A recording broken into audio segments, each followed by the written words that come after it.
Dicen buenos días.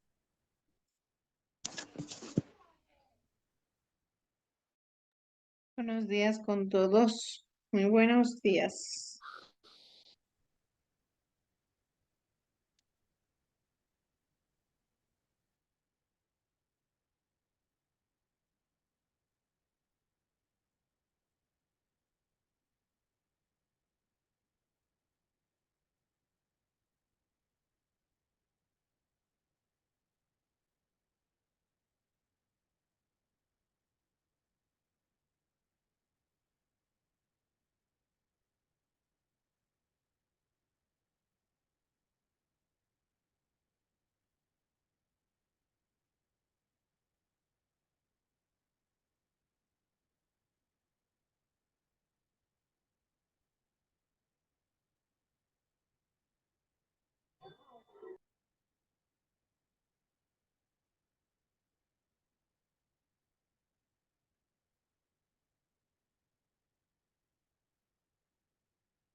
Bien, chicos. Vamos entonces a ir, esperen un segundo más.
Bien, chicos.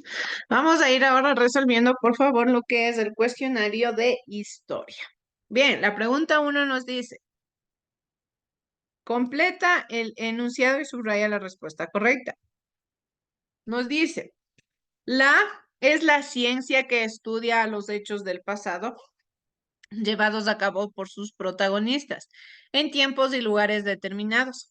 Se encarga de comprenderlos y explicarlos, mientras que la estudia el enfoque con el que esos hechos son examinados, es decir, su objeto de estudio, comprender los métodos usados para describir y explicar los hechos del pasado, por lo que asocia las distintas posturas que han tratado de explicar cuál es la mejor manera de estudiar. Aquí nosotros tenemos dos referentes importantes y esto incluso yo les mandé a la primera clase que nosotros tuvimos. Hablamos sobre lo que es la historia y solo sobre lo que es la historiografía, ¿sí? Son dos referentes importantes que yo desarrollo dentro del ámbito de la historia, pero historia e historiografía no tienen la misma conceptualización.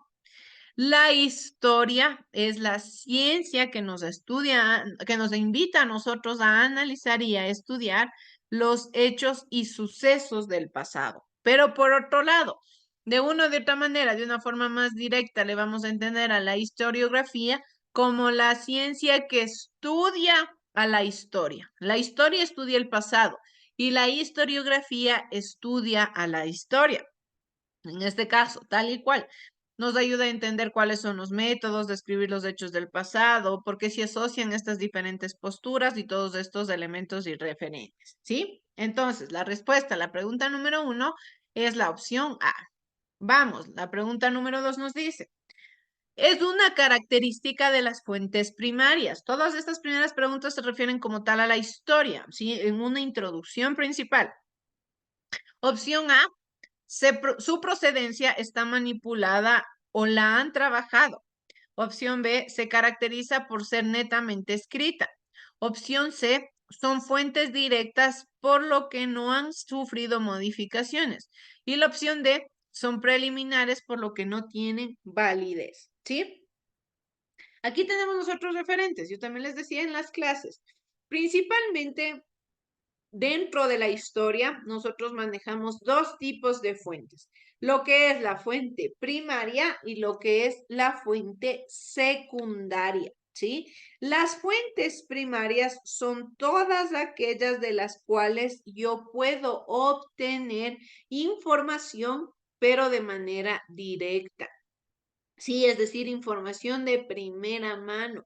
Las fuentes secundarias son aquellas que ya han tenido transformaciones, información de las cuales ya hemos visto o quizá han estudiado fuentes primarias y a partir de fuentes primarias han dado a relucir un nuevo conocimiento o un nuevo desarrollo. ¿Sí? Entonces, por consecuencia ello, a lo que conocemos como fuentes primarias y como fuentes secundarias, comprendemos principalmente que las fuentes primarias se caracterizan primero por ser fuentes directas y que no han sufrido modificaciones. Fuentes primarias, fuentes de primera mano, tal y cual, por eso lo dice primaria.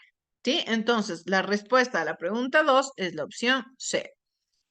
Vamos, la pregunta 3 nos dice, la historia es una ciencia social objetiva y subjetiva a la vez. ¿Qué quiere decir objetivo y qué quiere decir que sea subjetivo? Nos dice, objetivo puede ser, porque como toda ciencia, la objetividad solo reporta datos verdaderos e inalterables, o la opción B, porque se basa en una investigación sistemática, consultando, contrastando fuentes primarias y secundarias. Subjetiva puede ser, porque el investigador es un ser humano que responde a un momento histórico y una cultura, también posee ideología, o subjetiva porque la historia responde a una postura ideológica. A partir de ello, busca fuentes de investigación. ¿Qué significa ser objetivo y qué significa ser subjetivo? Objetivo, tengo que ser directo, ¿sí? Objetivo, tengo que hacer las cosas tal y cual, pero de la mejor manera. De una forma subjetiva prácticamente porque el subjetivismo se va más al ámbito social, ¿sí? Al ámbito referencial de las características de una sociedad, de las características de un entorno, porque identifica todos y cada uno de los espacios importantes dentro de este entorno. Entonces, a partir de ello, toma decisiones. Entonces, tal y cual, debido a estas conceptualizaciones tenemos que la historia es objetiva porque se basa en una investigación sistemática, consultando, contrastando, no se queda con lo primero que ve. Y subjetiva porque el investigador es un ser humano que responde a un momento histórico, cultura y posee una ideología. Entonces, la respuesta a la pregunta número 3 es la opción B. La opción D, perdón, en el cual nos dice que el 1 va con la opción B y el 2 con la opción C. Bien, vamos a la pregunta 4. Nos dice, por cultura se entiende que la terminología cultura, nosotros ya hemos estudiado ello, constantemente estamos hablando de ello.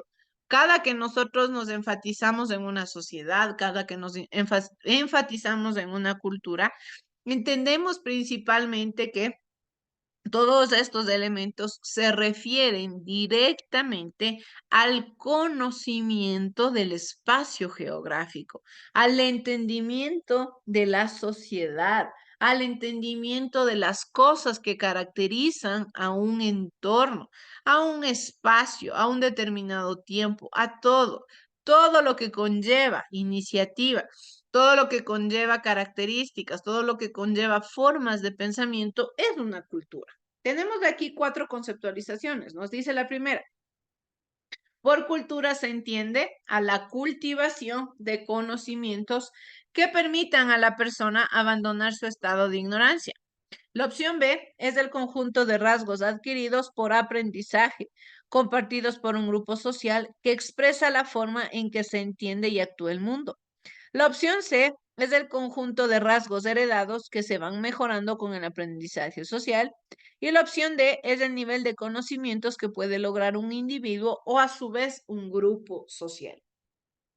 Más que nada, de todo esto que nosotros estamos viendo, directamente referidos, directamente comprendidos, sabemos que la cultura se consolida por ser el conjunto de rasgos adquiridos por aprendizajes y que también son compartidos por un grupo social que expresan la forma en que se entiende y actúa el mundo. Nosotros somos producto de la evolución. ¿Cómo somos producto de la evolución? Porque prácticamente la sociedad se ha caracterizado por irse desarrollando poco a poco, por ir compartiendo conocimientos, por ir desarrollando ideas, por ir promoviendo formas de pensamiento. Si es que nosotros actualmente practicamos muchas formas de vida, si nosotros tenemos muchas características, de una o de otra manera, ¿qué es lo que tenemos que hacer o por qué es lo que entendemos prácticamente principal, de una forma principal? Somos producto del continuo manejo de los pensamientos. Cuando yo sé algo, cuando digamos yo tengo un hijo, ya pongamos un ejemplo, yo tengo un hijo, ¿qué es lo que yo le enseño a mi hijo? Lo que yo sé y lo que quizás no sé, busco mejorarle. O quizá lo que yo tengo de negativo, busco hacerle que mi hijo sea una mejor persona. Pero lo mismo han hecho con nosotros nuestros padres, lo mismo han hecho con nuestros padres, sus padres y así futuras generaciones.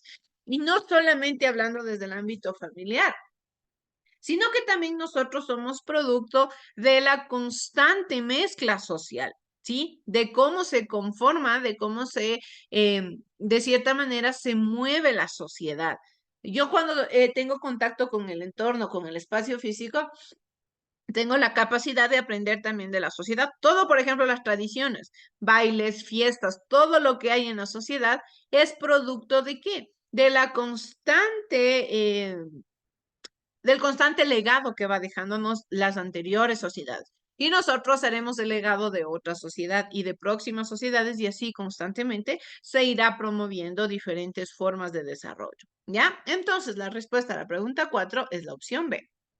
Vamos a la pregunta 5 que nos dice, durante el Neolítico, las aldeas crecieron, los trabajos se especializaron y se crearon excedentes. ¿Sí? Yo ya les había explicado qué son los excedentes. Los excedentes son todos estos elementos que conformaban la demasía, especialmente de la agricultura. ¿A qué se referían los excedentes? Por ejemplo, la tierra producía 10 quintales de papas, ¿ya? El espacio geográfico en el que trabajaba. Para poder alimentar a toda la población se necesitaban únicamente 5 quintales. Ya, Los otros 5 quintales que sobraban se les consideraba excedente. ¿Por qué? Porque era todo lo que sobraba una vez cumplidas las necesidades del espacio, una vez cumplidas las necesidades que tenía la sociedad. Y al tener excedentes, de cierta manera, les permitían a las sociedades tener cierto tipo de privilegios, porque este excedente lo podían utilizar entre intercambios de productos con otras civilizaciones que tenían quizás acceso a otros productos que en ese lugar no se podían. También por quizás artículos o artefactos necesarios para el espacio, todo. Prácticamente fungía como una moneda de cambio los excedentes, ¿ya? Pero lógicamente también empezó a desarrollar el pensamiento negativo del ser humano. Durante el Paleolítico e inicios del Neolítico, el trabajo era colaborativo. Es decir, todos trabajaban con una misma finalidad, todos tenían un mismo enfoque, el promover el desarrollo de la sociedad, el promover la evolución del entorno, el promover el progreso y que todos y cada uno de los integrantes de la sociedad cumplan con sus necesidades, cumplan con sus objetivos básicos. Entonces, ¿qué es lo que se tenía que hacer? Pues directamente trabajar en conjunto. Pero cuando ya empezaron a aparecer los excedentes, lamentablemente empieza también a desarrollarse la individualidad de las personas. ¿Qué sucede aquí? Nos da 4 opciones de lo que posiblemente pudo haber pasado. La opción A nos dice que algunos individuos robaban los excedentes de los otros y se trasladaban a otras aldeas a comprar tierras y gobernar a otros seres humanos. La opción B, algunas familias fueron acumulando recursos hasta que llegaron a tener más tierras y animales y otras consiguieron menos recursos y tuvieron que servir a los que lograron mayor riqueza. La opción C, algunas familias repartieron sus excedentes para mantener un equilibrio entre los recursos que poseían todas las familias de las aldeas. O la opción D, algunas familias acumularon recursos y dejaron de trabajar, lo que provocó que otras tuvieran que cumplir con los trabajos más difíciles. De estas 4 opciones vamos a ir descartando. Es imposible que los individuos roben excedentes y se trasladen a otros espacios. Esto era imposible porque como tal no existía tanto este pensamiento en el ser humano, sino la opción A, descartada. La opción C, algunas familias repartieron sus excedentes para mantener equilibrio, otra negativa. No es que buscaron equilibrio, por más que durante mucho tiempo quisieron trabajar de forma colaborativa, ya lógicamente el ser humano por naturaleza, mientras va teniendo poder, más le va interesando el ser una persona poderosa. Por ende, la opción de algunas familias acumularon recursos y dejaron de trabajar tampoco. El trabajo era la vida de ellos, era la forma de subsistencia de las sociedades. Entonces, lo que principalmente sucedió con la llegada de los excedentes fue que las familias acumularon recursos hasta llegar a tener poder. Eso fue lo que buscaron, el poder, el tener cierto tipo de privilegio ante las otras sociedades. ¿Sí? Vamos, la pregunta número 6 que nos dice, relaciona el imperio y el aporte científico que llegó a la humanidad. Tenemos a 4 civilizaciones, Mesopotamia, Egipto, China e India. Nos dice la opción A. En la época Gupta, los astrónomos afirmaban que la Tierra giraba sobre su propio eje y alrededor del Sol. La opción B, el código Hammurabi. La opción C, un segundo. La opción C, dominio del sistema decimal, porcentajes, porciones, cálculos de raíces cuadradas y cúbicas. Y la opción D, creación de papiros y jeroglíficos para registrar su historia. ¿Sí? Aquí tenemos nosotros 4 opciones importantes, las más relevantes de lo que tiene que ver con el concepto principal. Tenemos 1D que nos dice creación de papiros, 1C, dominio del sistema decimal. Lo mismo, 1B, el código Hammurabi, ¿sí? La opción 2, Egipto. Déjenme ver. Sí, Egipto, creación de papiros jeroglíficos para registrar su historia. China, dominio del sistema decimal, porcentajes de porciones, cálculos de raíces cuadradas. En la India, en la época Gupta, los astrónomos afirmaban que la Tierra giraba sobre su propio eje. ¿Qué es lo que principalmente buscaron? Mesopotamia, lo que hizo En Mesopotamia se desarrolló de una o de otra manera una actividad importante, una actividad relevante que tenía que ver con las características de las sociedades. En este caso, espérenme un segundo, chicos, por favor.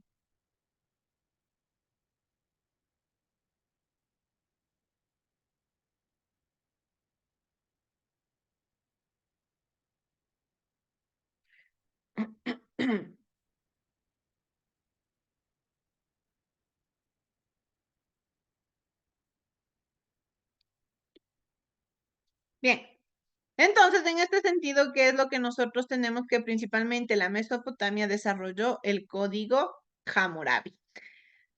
Egipto se desarrolló también con la creación de papiros y jeroglíficos para registrar su historia. Fueron los principales jeroglíficos. 3. China dominó el sistema decimal, porcentajes y porciones de cálculo, raíces cuadradas y cúbicas. Y la India, en la época Gupta, los astrónomos afirmaban que la Tierra giraba sobre su propio eje. Son las características que tiene cada sociedad. Entonces tenemos que la opción correcta es la opción D.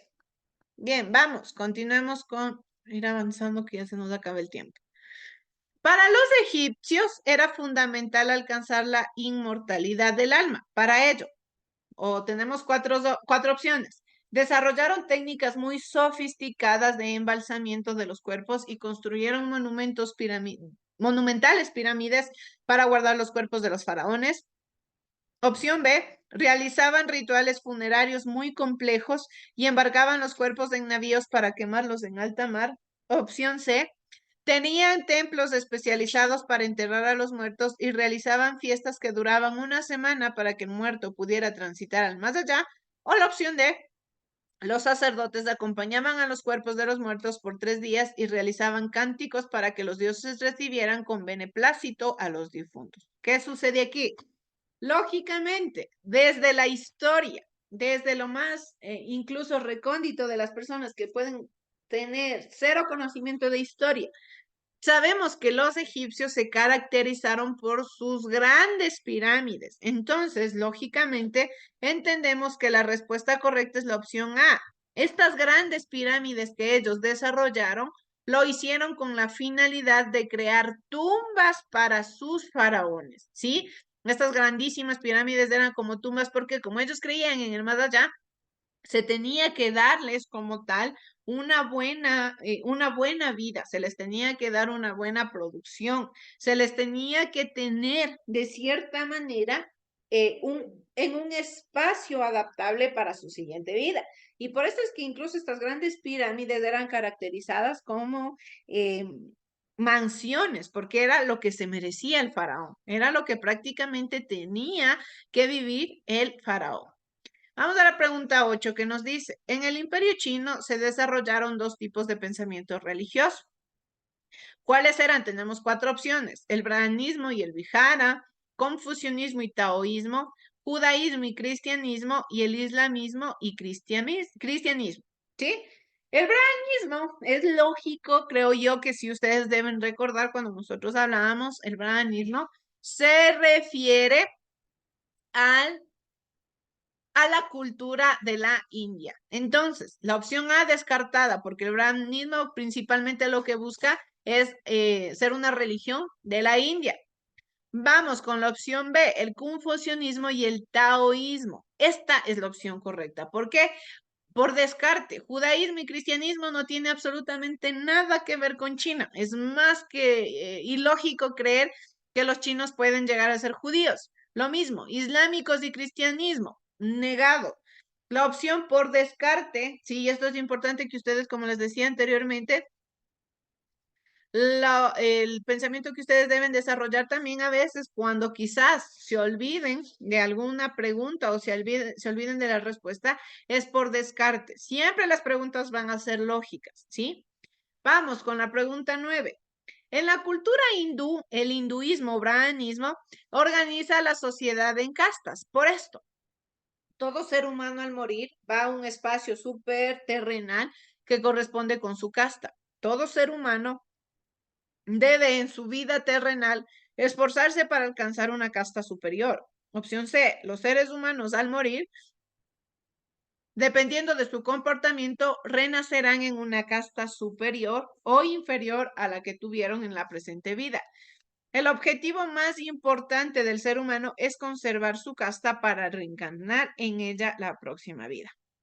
Cuando nosotros hablábamos de la India, principalmente a esta se le considera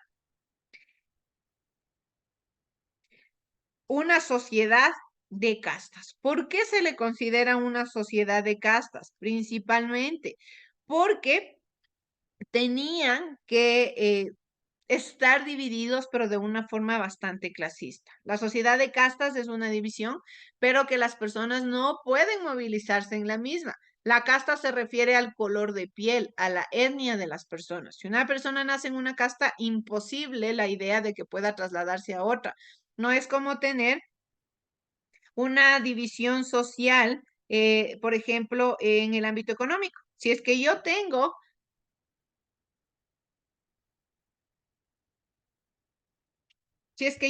directamente, por ejemplo, dinero, me ubico en una sociedad alta. Si es que yo tengo dinero o poco dinero en una sociedad media, o no tengo dinero en la sociedad baja. Pero conforme vaya adquiriendo dinero, puedo trasladarme de un lado a otro en la pirámide social. En las castas esto no sucede. Sí, en las sociedades de casta esto es imposible.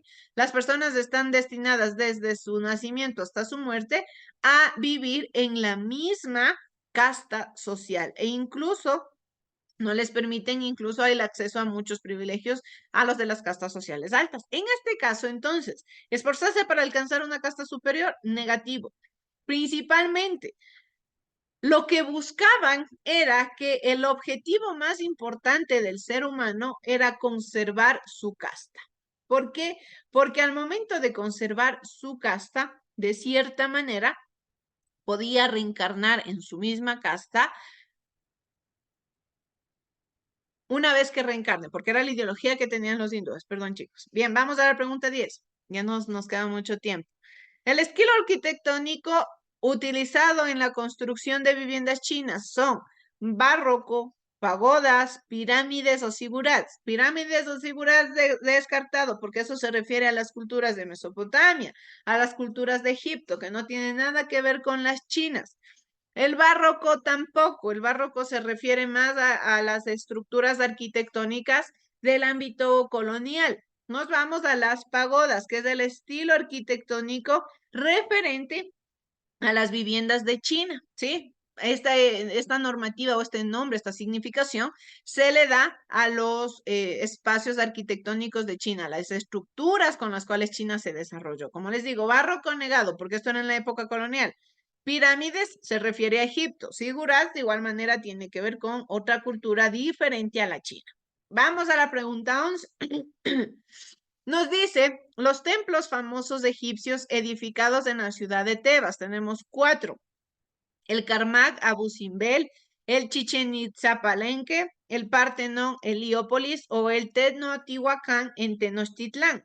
Por descarte, Chichen Itza no se referirá para nada a Egipto, descartado. Partenón, tampoco, porque se refiere un poco más a la arquitectura de cierta manera romana.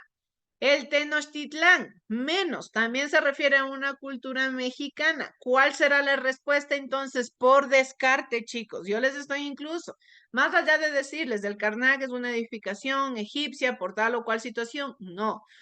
Yo les estoy también haciendo que ustedes identifiquen principalmente por descarte. Entonces, la respuesta correcta a la pregunta número 11 es la opción A.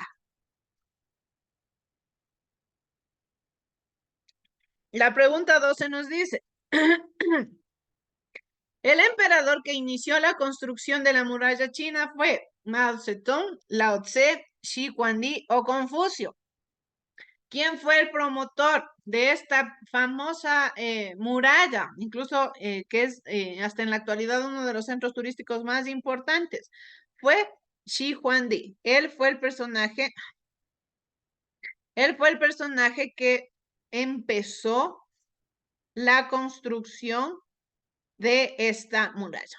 Vamos, por favor, ir anotando, chicos. La pregunta 13 nos dice, una de las pirámides de Egipto, Heliópolis, Keops, Menes o Giza. Sí, en Egipto tenemos lo que es la pirámide de Giza. Sí, incluso en la actualidad. Esta es una pirámide sumamente conocida. Vamos. 14. La fue la forma de gobierno de las antiguas civilizaciones fluviales. Estas civilizaciones que netamente se basaron en el trabajo en la tierra, en el manejo del espacio geográfico fértil que les permitieron tener su ubicación, porque fueron civilizaciones fluviales. Esto incluso yo les pregunté en un examen. Una civilización es fluvial porque se desarrolla alrededor de los ríos, pero principalmente ellos eran agradecidos. ¿Con quién? Con sus dioses. ¿Por qué? Porque generalmente era el principal elemento en el que ellos se basaban para desarrollar sus actividades cotidianas. Entonces, en este caso, la teocrática era la forma de gobierno que ellos manejaban, es decir, el pensamiento en todas las deidades, el pensamiento religioso. Yo les decía igual en clases, las siglas teo al inicio de una palabra se identifican por ser referidos a un ambiente religioso. Vamos, la pregunta 15 nos dice, la última glaciación dio lugar a un nuevo periodo, ¿sí? Este periodo, ¿cómo fue conocido? Como paleolítico, edad de los metales, mesolítico o neolítico. El primer periodo de la historia, el primer referente de la historia que nosotros tenemos, ¿sí? A eso nos referimos nosotros. Después de la gran glaciación que se dio, tenemos el periodo de los primeros seres humanos, de las primeras civilizaciones, de estos primeros tipos de seres humanos que tenemos dentro del territorio. Lógicamente, dado los metales, ya hablamos de una sociedad sumamente avanzada. Mesolítico, de igual manera, es el periodo medio entre paleolítico y neolítico. Neolítico, y hablamos de sociedades que tienen un avance, de sociedades que ya se organizan, que ya practican el sedentarismo. En este caso, el principal espacio, el lugar, el periodo de inicio, después de este gran hecho de glaciación que se suscitó, fue el Paleolítico. Y fue el Paleolítico la época en la cual empieza la producción de de un nuevo tipo de sociedad, la producción de un nuevo conocimiento, la producción de una nueva forma de vida.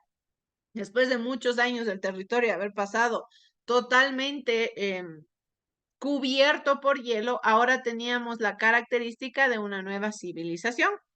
La pregunta número 6 nos dice, la fue uno de los legados de la cultura china a la humanidad. Tenemos imprenta, cañones, nylon o pólvora.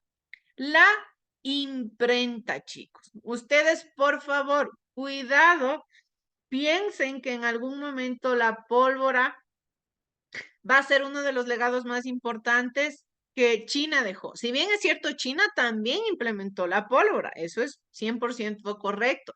Fue uno de los legados, pero generalmente la imprenta es un legado importante, la pólvora no, porque prácticamente con la pólvora empiezan a desarrollarse todos y cada uno de estos elementos negativos dentro del espacio geográfico. Bien. Vamos ya ingresando a las últimas preguntas. Tenemos lo que es la pregunta 17 que nos dice, tenemos 4 sistemas económicos y sus características. Tenemos mercantilismo, capitalismo, socialismo y liberalismo.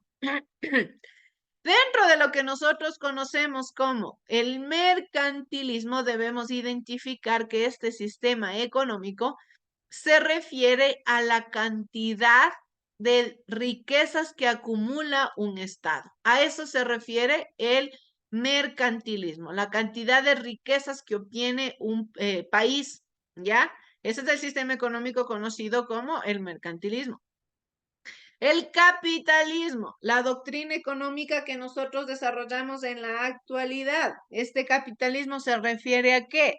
principalmente a la búsqueda o al sistema económico que se encarga de manejar la propiedad privada. Cuando ustedes escuchen propiedad privada, eso es capitalismo.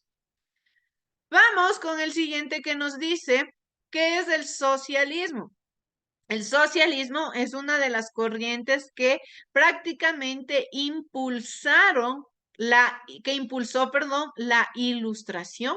¿Por qué? Porque la ilustración promovía la ideología de que la sociedad no debe regirse tanto, por ejemplo, al movimiento teológico, sino más a la igualdad entre los seres humanos de la sociedad, a una vida equitativa, a una vida igualitaria para todos y cada uno de los pobladores. Eso fue el pensamiento que la Ilustración quiso manejar y lógicamente dio origen al socialismo. Y por último, el liberalismo es una forma de pensamiento que se dio lugar en la época del movimiento obrero. En nuestra actualidad, los tipos de pensamiento que nosotros manejamos, ¿sí? El tipo de referente que nosotros tenemos en nuestro consciente son dos sistemas económicos principales, el capitalismo y el socialismo. El capitalismo que se maneja alrededor de la mayoría de países a nivel del mundo y el socialismo que son prácticamente, que es un sistema económico que se encuentra en algunos de los lugares. Vamos a la pregunta 18, ya estamos acabando. La mujer islámica tiene los mismos derechos que los hombres dentro de la religión. Esto habíamos hablado incluso en clases. La respuesta es falso. En el Islam, la mujer no tiene ningún tipo de derechos. Sí, netamente los derechos son para los hombres. Vamos de igual manera a ir identificando. Nos dice, los artistas de él aprendían su oficio y trabajaban en talleres dirigidos por un maestro, pero también eran intelectuales. En él no reconocen la autoridad del Papa. En el anglicanismo el jefe de la iglesia es el monarca. Y en él la principal ceremonia de la misa. Si es que yo hablo de misa, nuevamente vamos solo por lógica, más allá de entender conceptos referentes a terminologías. Si yo hablo de misa del Vaticano, lógicamente identifico que se refiere al catolicismo. Descarté ya. Me quedo con protestantismo y renacimiento. Nos dice, en él no reconocen la autoridad del Papa o los artistas de él. Lógicamente esto también ya habíamos nosotros visto, chicos. Cuando nosotros hablamos de un movimiento artístico, nos referimos directamente al movimiento conocido como el Renacimiento, ¿sí? Y por último tenemos como el protestantismo fue el movimiento que prácticamente rigió la pelea de las personas contra la iglesia, contra los pensamientos que estaban netamente equivocados en la iglesia. Y por último, la última pregunta que nos dice, ¿el principal profeta de la religión islámica fue Copérnico, Alá, Mahoma o Jesús? El principal profeta de la religión islámica fue este personaje conocido como Mahoma. ¿Sí? Bien, chicos, con ello nosotros hemos concluido ya lo que es la resolución del cuestionario de historia. De igual manera, ya tenemos lo que es el cuestionario de emprendimiento. Por favor, estudiar mediante el análisis. Nuevamente les repito, no van a estar las preguntas de la misma forma. Va a ser mediante análisis, mediante descarte. Por ello, ustedes tienen que saber adecuadamente, por ejemplo, si cultura se refiere a rasgos adquiridos, ¿por qué? ¿Cómo actúa? Todo, chicos, no van a encontrar de la misma forma. Por favor, no quiero, ya les repito, luego están diciendo, no, es que no nos tomaron el cuestionario, no está lo mismo. Las mismas preguntas, pero pueden estar encaminadas en otro sentido, así es que deben estudiar basados en la lógica. ¿Sí?